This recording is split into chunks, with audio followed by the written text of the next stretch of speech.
জাতীয় ঈদগাহ ময়দানে ঈদুল আজহার প্রধান জামাত সকাল 7:30 অনুষ্ঠিত হবে।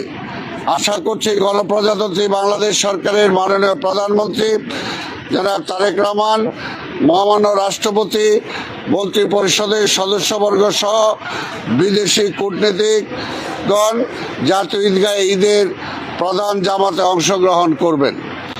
আবহাওয়া প্রতিকূল থাকলে জাতীয় মসজিদ বাইতুল মোকাররমে ঈদের প্রধান জামাত সকাল 8টায় অনুষ্ঠিত হবে। ঢাকা দক্ষিণ সিটি কর্পোরেশনের ব্যবস্থাপনায় জাতীয় ঈদগাহ ময়দানে ঈদের জামাতের আয়োজন করা হয়েছে। এখানে প্রায় 35,000 মুসল্লি একসাথে নামাজ আদায় করতে পারবেন। পুরুষ ও নারীদের জন্য পৃথক প্রবেশপথ, অজুখানা, নামাজের জায়গা ব্যবস্থা থাকবে। এছাড়া মুসল্লিদের প্রবেশের জন্য মোট 4টি ও বের হওয়ার জন্য মোট 7টি গেটের ব্যবস্থা রাখা হয়েছে।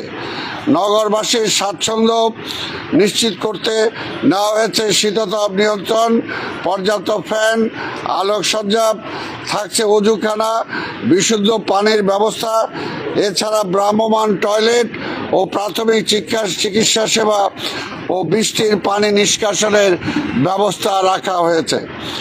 নিশ্চিত নিরাপত্তা নিশ্চিত করার জন্য আইন শৃঙ্খলা বাহিনী পর্যাপ্ত প্রস্তুতি গ্রহণ ও প্রয়োজনীয় সমন্বয় করছে। আমি নগরবাসীকে আহ্বান জানাই, আসুন আমরা সুশৃঙ্খলভাবে জাতীয় ঈদগাহে ঈদুল আজহার প্রধান জামাতে অংশগ্রহণ করি।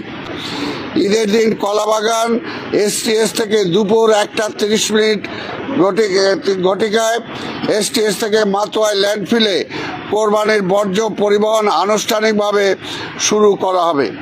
পরবর্তীতে 8 ঘন্টার মধ্যে অর্থাৎ রাত 9:30 মধ্যে ঈদের প্রথম দিনের বর্জ্য অপসারণ করা হবে ইনশাআল্লাহ।